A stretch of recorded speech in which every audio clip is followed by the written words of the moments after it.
All right, guys, this is Vic from Drop Spotlight. We're here with another DTS Geeks Reacts, and I'm here with Dr. Ferguson. How you doing today, man?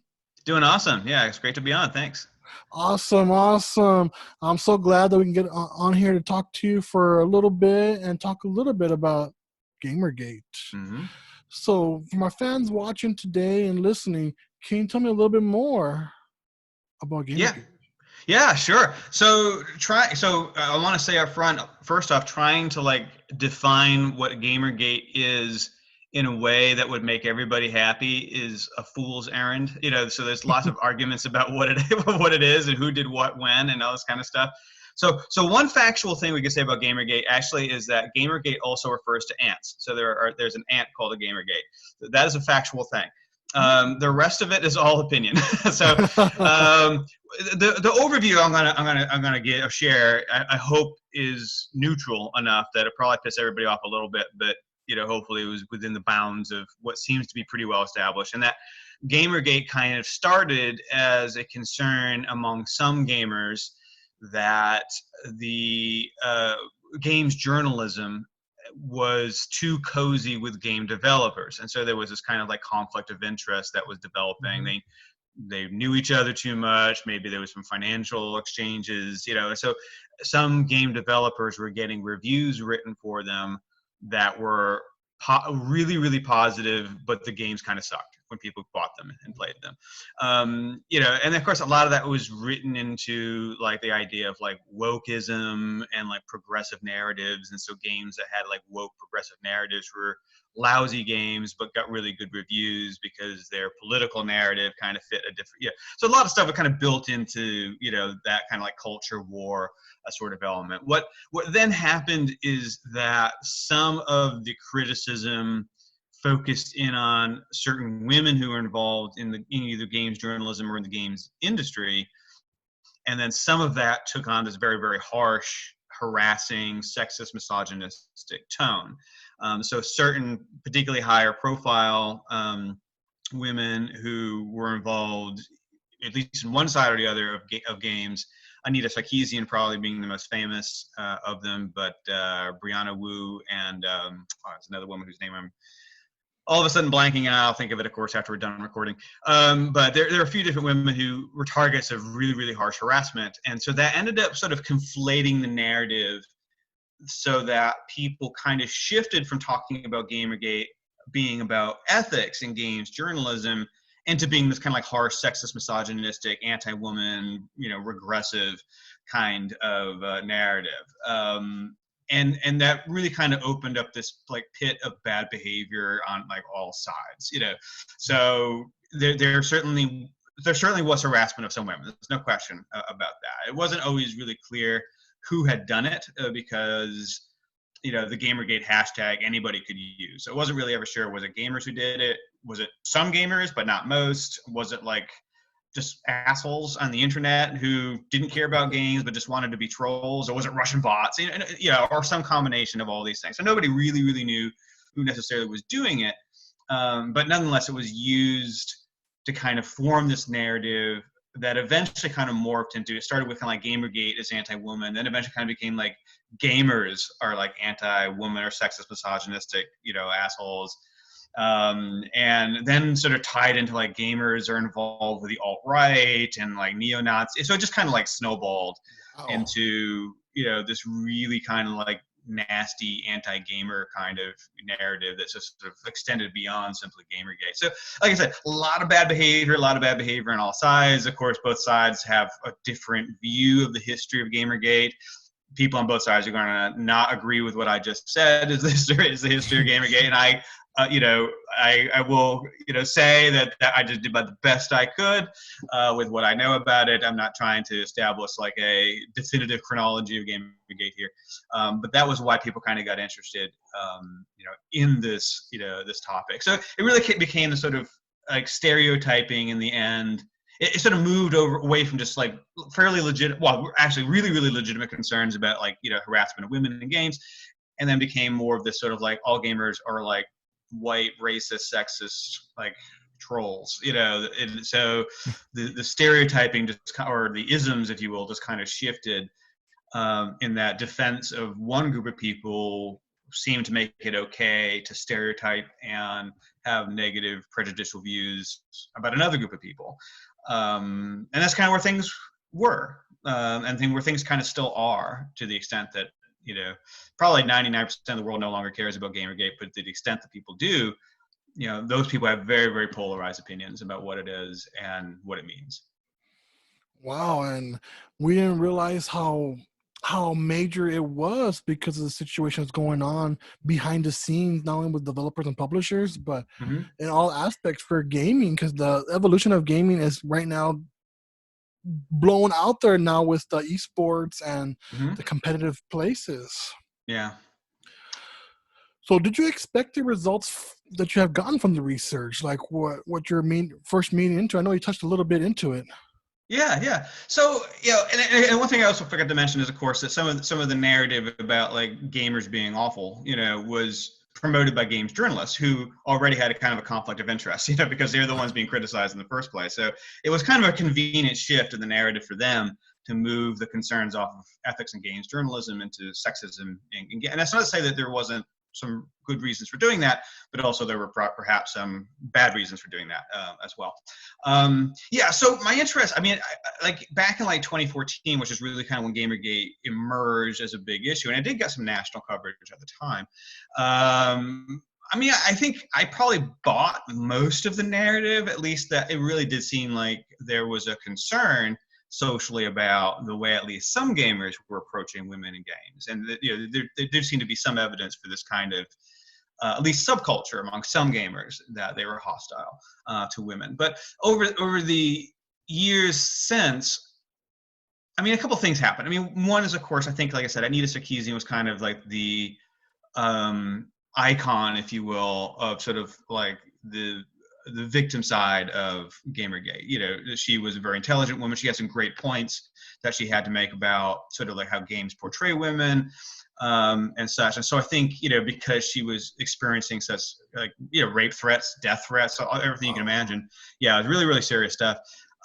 She garnished a lot of sympathy. And I think that over the last 6 years, she's kind of squandered it to some degree, at very least. And I think she still has some fair points, but her own message got harder and harder, I think, over time. Because she kind of started with this, like, hey, look, games don't always present women very well. We'd like to see a wider range of games and portrayals of women in games. That's great. I think that's all fantastic. And she kind of moved further and further into the, like, this is causing sexism in real life, and this is causing other problems in real life. And the science doesn't really support that. So I think her narrative got less and less balanced and less scientific over time. And I think that engendered less sympathy for her specifically. The other thing was that the narrative that I was hearing sort of morphed as well. Like I said, it sort of started with this, like, we really need to think of ways of encouraging women and supporting women and girls who are involved in the games as players, as developers. That's all great. I think most people, I hope, would agree with that.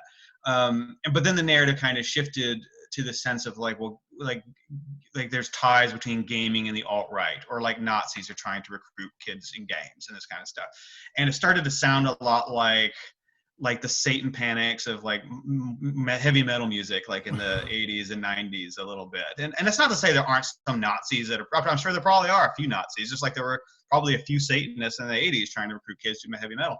But is it like a big thing that we all need to, necessarily? I don't think so. I don't think there's evidence that there's like a mass movement of youth into Nazism because of Call of Duty, and stuff like that. So I was hearing these real like absolute certitude like statements of gamers as being mostly on the right. These kind of like, again, mostly white, right wing, regressive trolls, and same thing about whether we're talking about Gamergate or gamers more general. And I started going like, that got me curious of like, well, how much evidence is there for this particular narrative? If we're saying that Gamergate supporters, are mostly white males, heterosexual white males who tend to lean towards the alt-right, where's the evidence?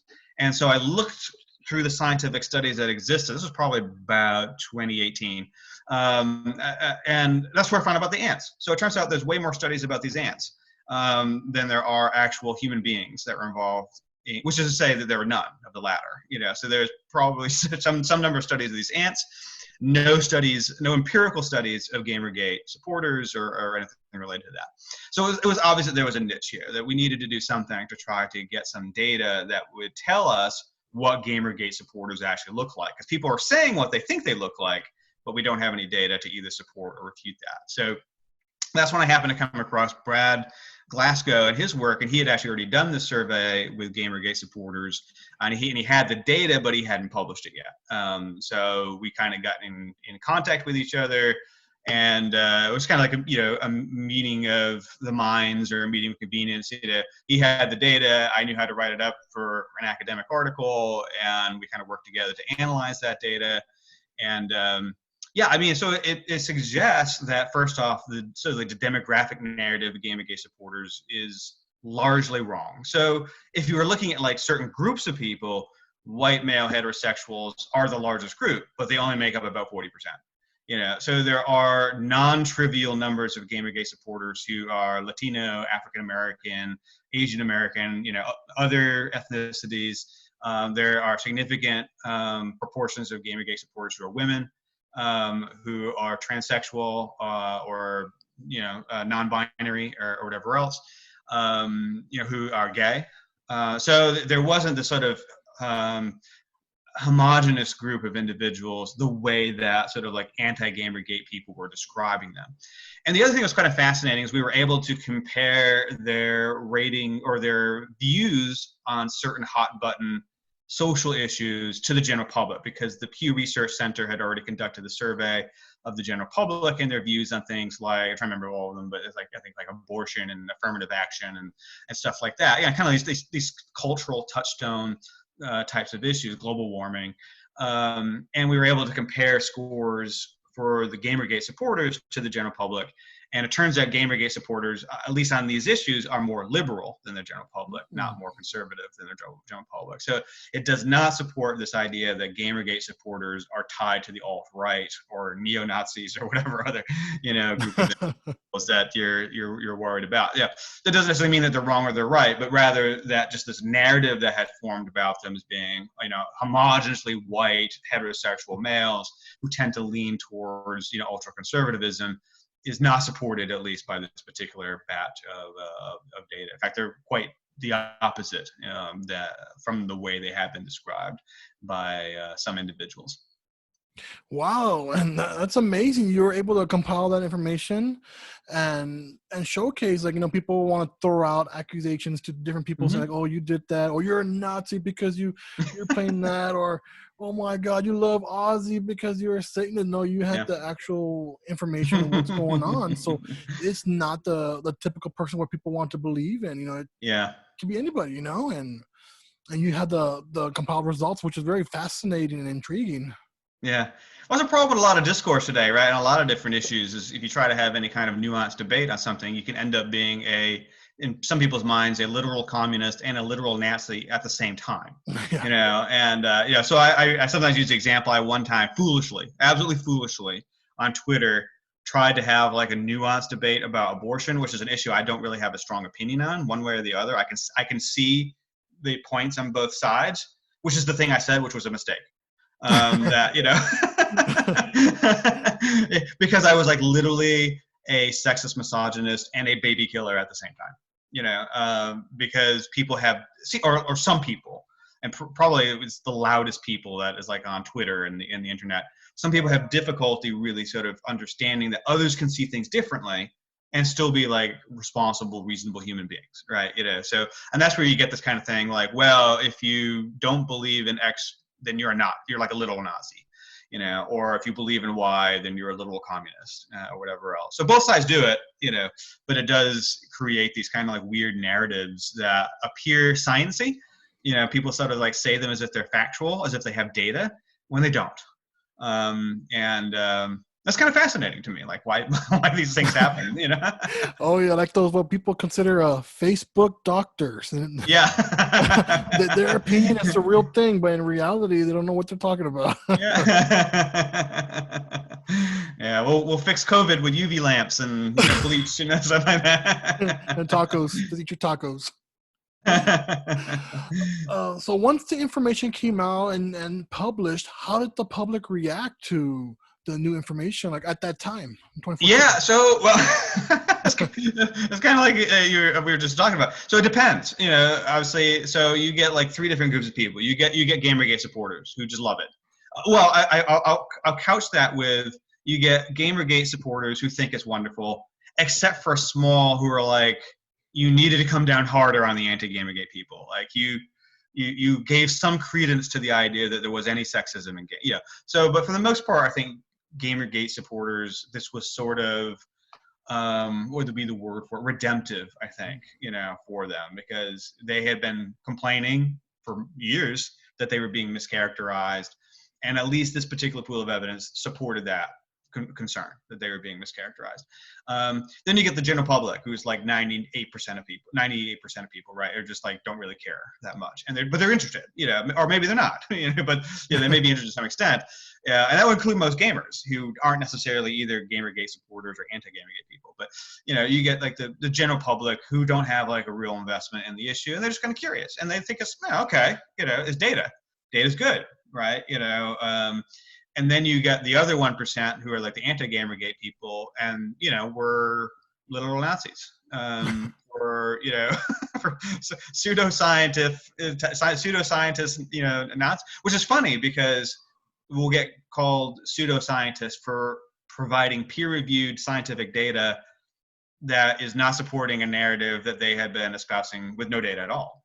And that makes us pseudoscientists. So that's kind of interesting, sort of interesting the way that these kind of narratives form around that. So like many things, people's perception, this is human nature, right? People's perception of what this data means depends on where they started. You know what I mean? So, Oh yeah.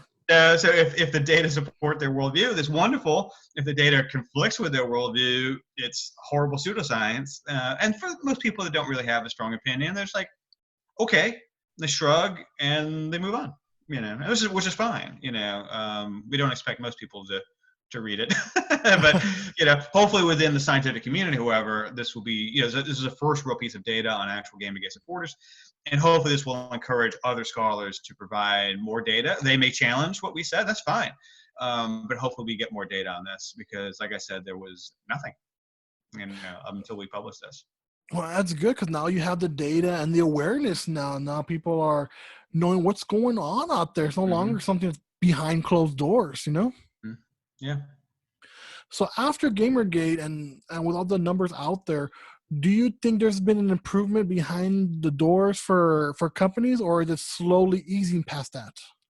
Yeah, I think it's been tricky for companies, and I see this a lot with anything where companies come against advocacy efforts. So the example I use a lot right now is actually Netflix.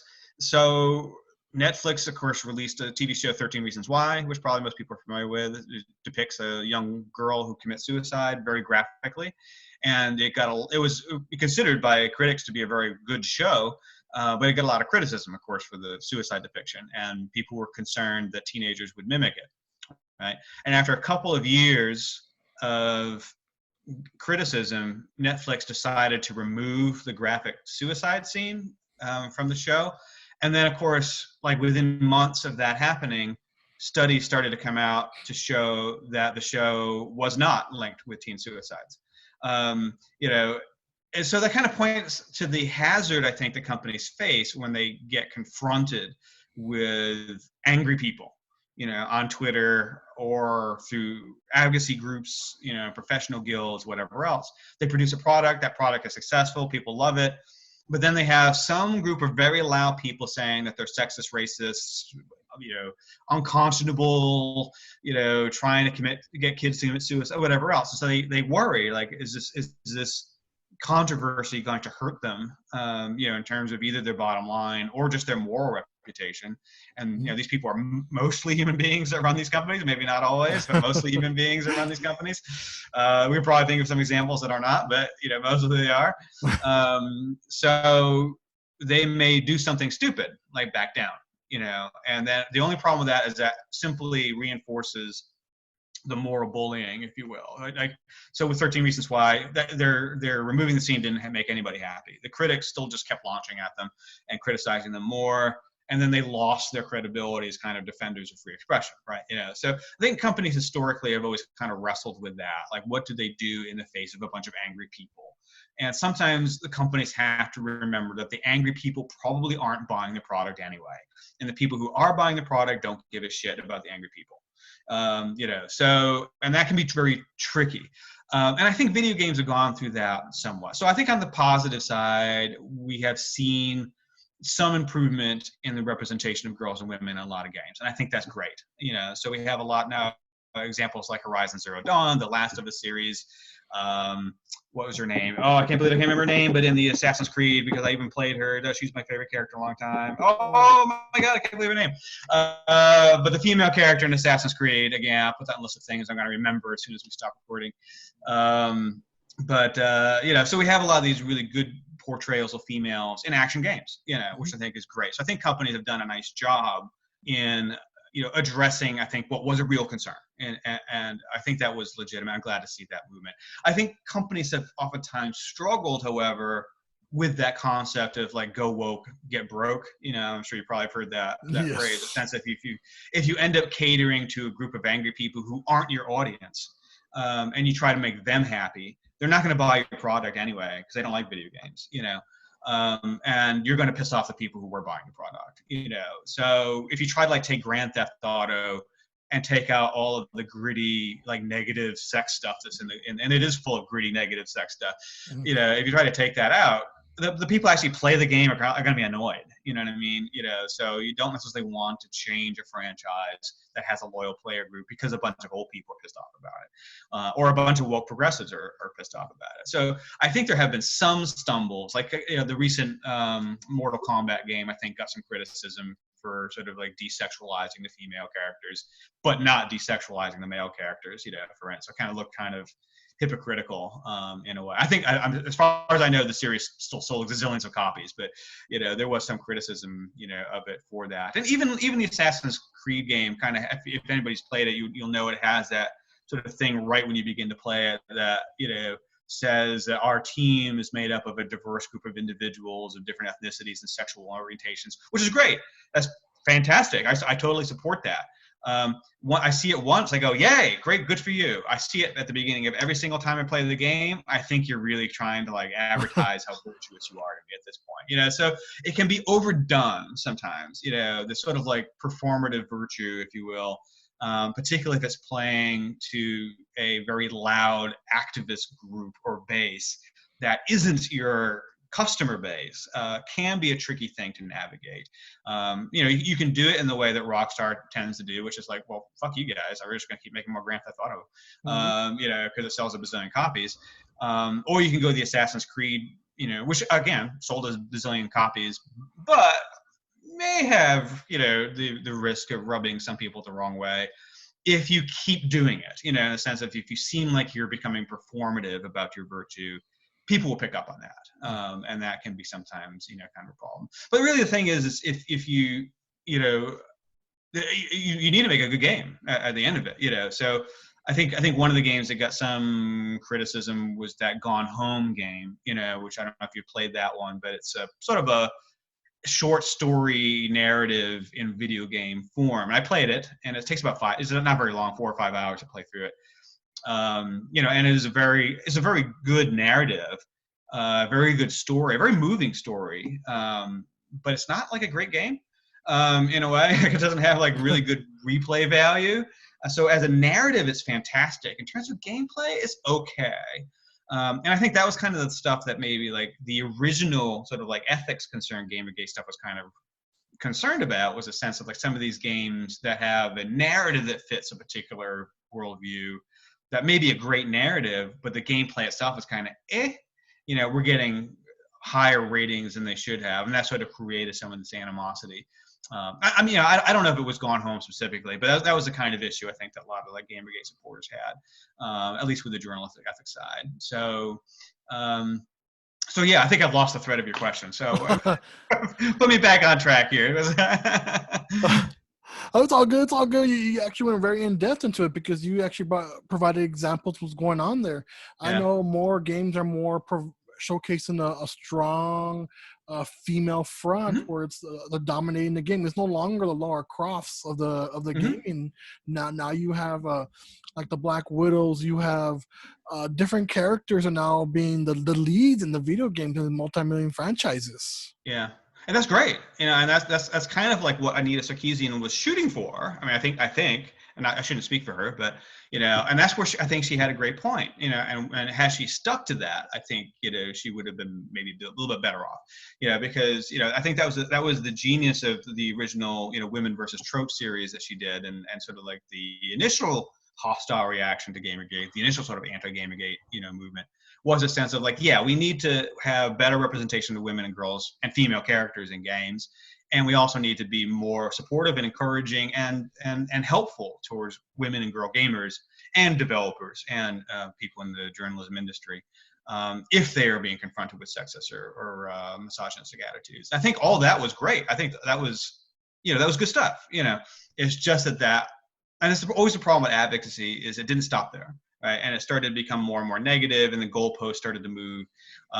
But the good news is, out of that, we did get a lot of really great games. Like the ones you mentioned. Even Lara Croft is better. Yeah, In better character the design. reboot version.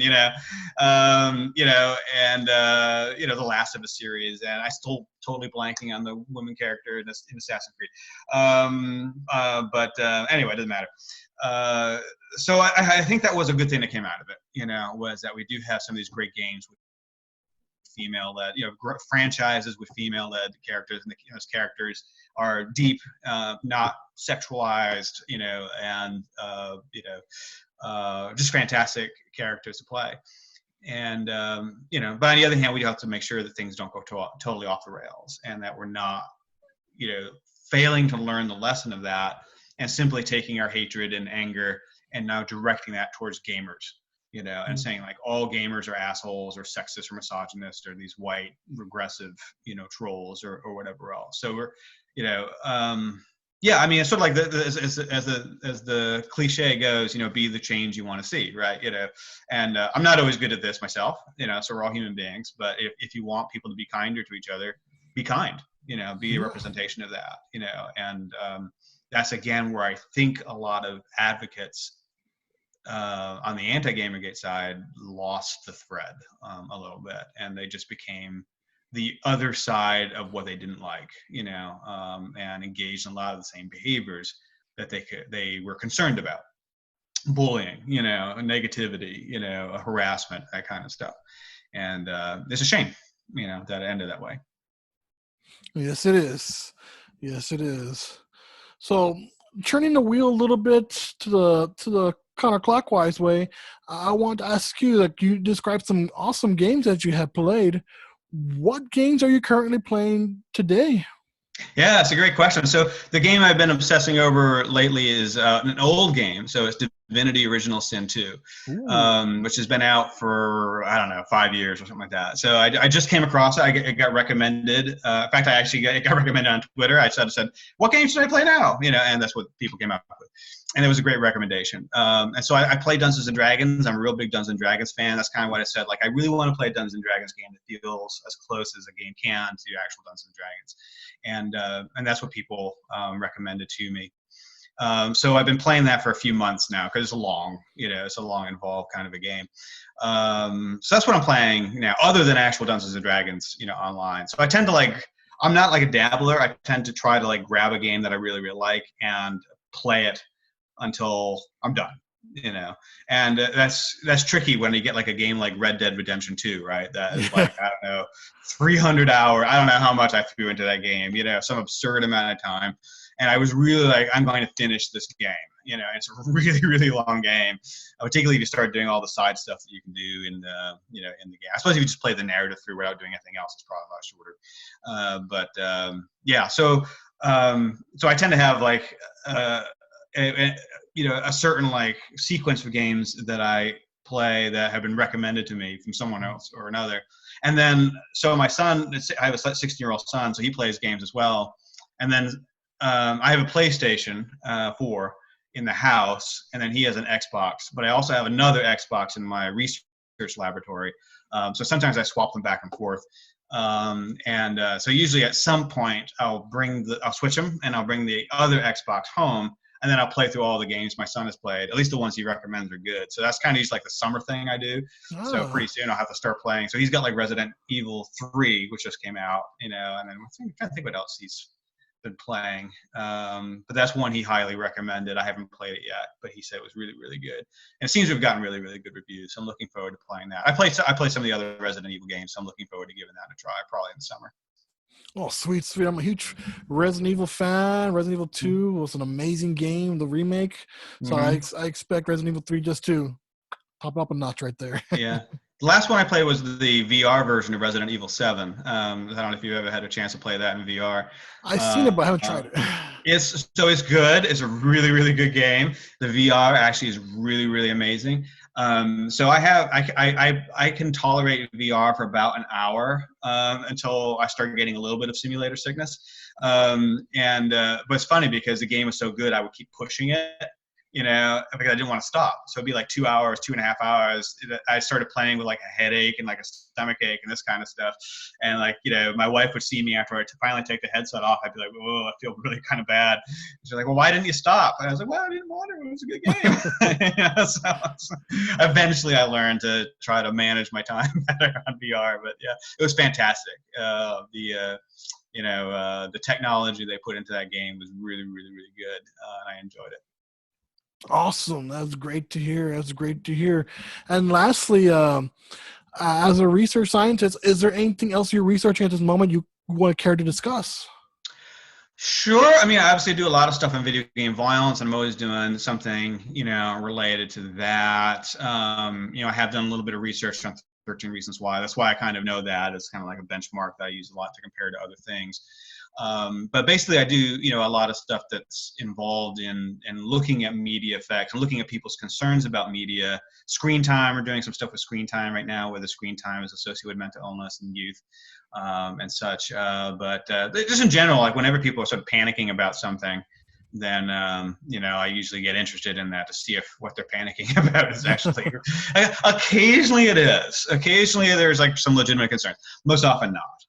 In most situations, particularly at least it's related to media, sorts of things. But if people want to, if you don't mind my pitching a book, that I have a book about video game research called Moral Panic: Why the War on Violent Video Games is Wrong. So if people want to check that out, it's a fun book. It's written for like real people, not scholars.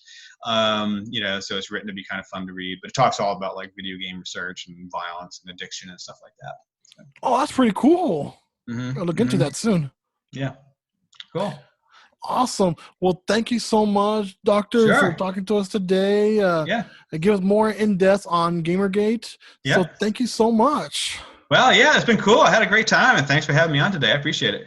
No problem, guys. This is a great information to look into, and let's make our gaming atmosphere not only positive but better. This is Vic for Jobs Spotlight. We'll see you at the cons.